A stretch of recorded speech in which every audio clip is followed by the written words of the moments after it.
When the Petersons moved into their new suburban home, they were delighted by its spaciousness and charm. However, the real estate agent had been vague about the house's history, brushing off any questions with a nervous smile. The house's basement was vast and labyrinthine, filled with old furniture and boxes left by the previous owners.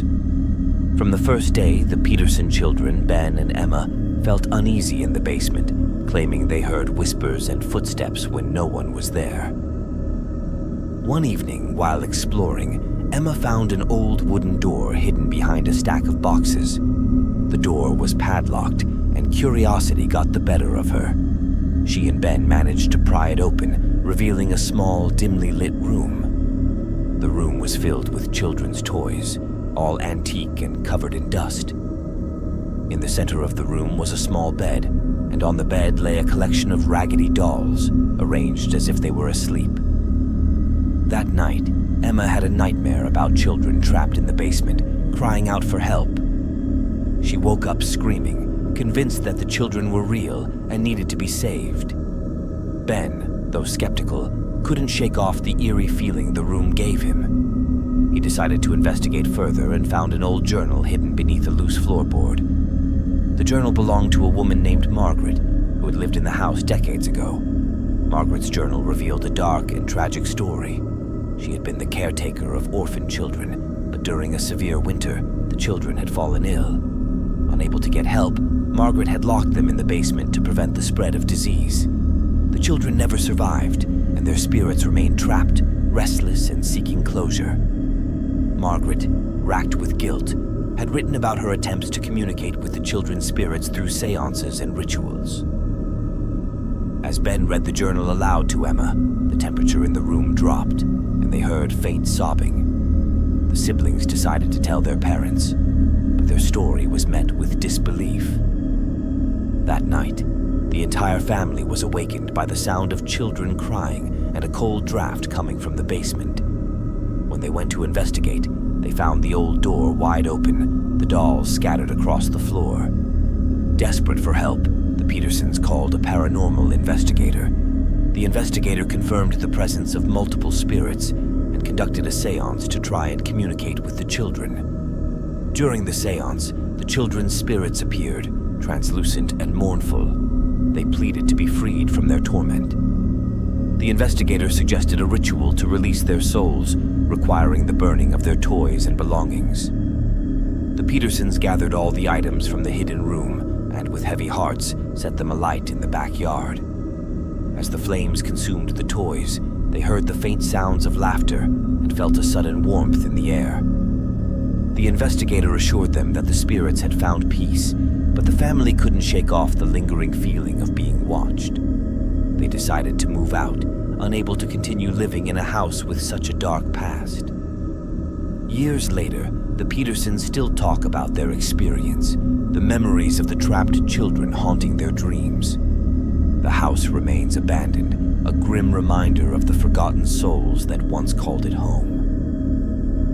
The new owners of the house, unaware of its dark history, soon began to experience the same eerie occurrences. Children's laughter and sobbing echoed through the halls, and cold drafts signaled the presence of restless spirits. One evening, the new owners found a note slipped under their door, written in a child's handwriting. "Help us, we are still here." They decided to leave immediately, but as they packed their belongings, the basement door creaked open on its own. Terrified, they called a local historian who had heard of the Petersons' ordeal.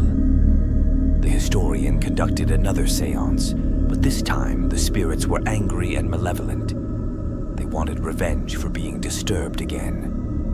The historian barely escaped with his life, warning the new owners that the spirits would not rest until the house was left alone. The family fled, abandoning the house once more to its spectral occupants. The house remains empty, a chilling monument to the forgotten children. Locals avoid it, and no one dares to enter the basement.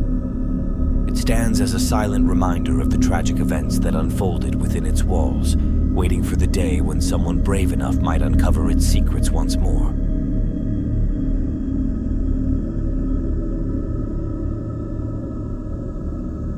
Carter family discovered the Winslow homestead by chance during a weekend drive around the old Willow's End. Enchanted by its isolation and rustic charm, despite the uneasy glances exchanged by locals, they decided it was the perfect place to start anew. As they settled in, the youngest, Sarah, quickly took to exploring every nook and cranny. Within days, she began speaking of Mr. Crispy, a friend she claimed lived in the walls. Her parents, Judy and Thomas, initially amused, attributed this new imaginary friend to her adjustment to the new environment. Disturbances began to manifest subtly. A cold draft in corners where there should be none, faint smells of smoke without a source, and an eerie lullaby that would start and stop at odd hours of the night, seemingly from an old music box found in Sarah's room. Judy, increasingly concerned, investigated the music box.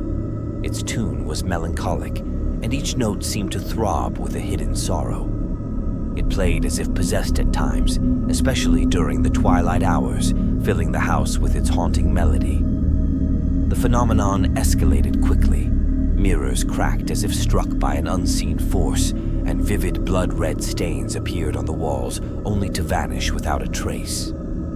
The family started to witness flickers of a charred figure lurking at the edges of their vision. Driven by a mother's need to protect her family, Judy delved into the local archives to uncover the truth about their home. The homestead had been the site of a tragic fire decades ago that killed several children. It was reportedly set by a disgruntled groundskeeper who perished in the flames. One night, as the lullaby whirled around them, the full apparition of the groundskeeper appeared in Sarah's room. His figure was grotesque, charred and twisted by fire. Judy saw him, heart sinking, as he reached out towards Sarah with a ghastly hand. Despite his terrifying appearance, Sarah was not afraid. She spoke to him as if he were a lost friend, calling him Mr. Crispy. The spirit seemed to guard her, its presence causing disturbances, but never harming her directly. Seeking help, Judy contacted a renowned medium who agreed to conduct a séance. During the intense session, it was revealed that the spirit was indeed the groundskeeper, unable to move on, trapped in a perpetual memory of the fire and his untimely death. To free him, they needed to locate the origin of the music box, which turned out to be crafted by the groundskeeper himself for his daughter before the tragedy. It had somehow survived the fire and become his anchor to the physical world. In a desperate attempt to sever the ties binding the spirit, the Carters and the medium unearthed the groundskeeper's personal effects buried beneath an old tree where the children used to play. Among these were letters of love and remorse, never sent, and a photograph of a smiling, unburnt man. With these items, they held another séance, presenting them to the spirit as tokens of release. The music box abruptly stopped playing, and a gentle silence enveloped the room. It seemed as if they had succeeded in appeasing the troubled soul. But the calm was fleeting.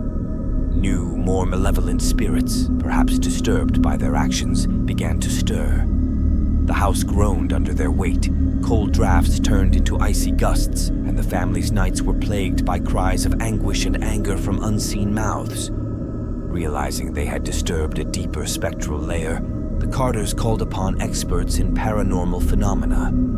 Together, they conducted a series of rituals to close the spiritual portal they had unwittingly opened. After days filled with ritualistic chants and protective circles, the disturbances began to subside. The family cautiously rejoiced, hoping their lives could return to normal. However, the silence that now filled the homestead was a heavy, watchful one, suggesting that peace might only be temporary, and the true depth of the homestead's darkness had yet to fully reveal itself. The Carters began to notice subtle changes in Sarah. She became increasingly withdrawn, often staring blankly at the walls where the music box once played. Judy and Thomas grew worried, suspecting that the spirit of the groundskeeper had left a lasting impression on their daughter. One evening, Sarah vanished without a trace.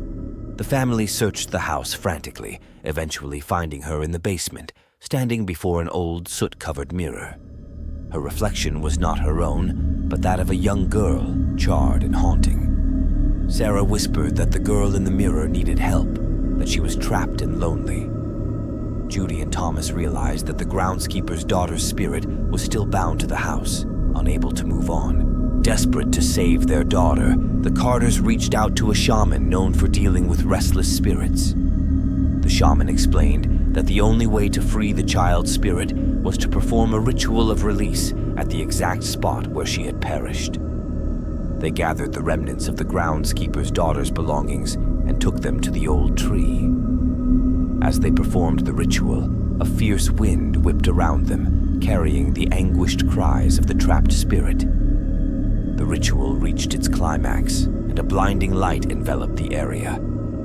The shaman chanted in a language long forgotten, and the wind died down. The spirit of the young girl appeared before them, her face serene and free from pain. She thanked the Carters and the shaman, her form gradually fading into the ether. Sarah awoke from her trance, her eyes clear and free from the haunting presence that had taken hold. The house, now devoid of its spectral residents, felt lighter. The oppressive atmosphere lifted, and the Carters began to rebuild their lives, grateful for the peace that had finally come. Though the homestead was now quiet, the Carters knew that the past would never truly be forgotten. The memories of the haunting lingered, a reminder of the spirits that once dwelled within their walls. The Winslow homestead stands as a testament to the enduring power of love and the strength of those who face the unknown. Its history, though dark, serves as a cautionary tale for those who dare to disturb the restless dead.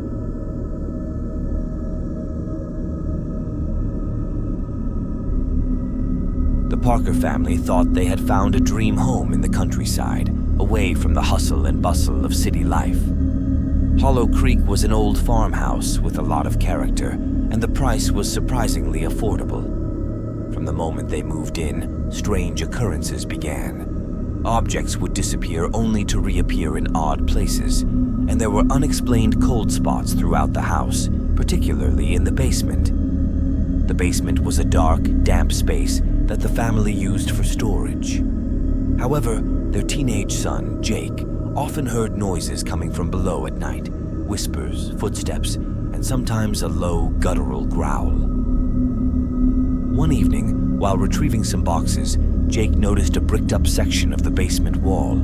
It looked out of place, as if hastily constructed. Curiosity got the better of him, and he began chipping away at the bricks.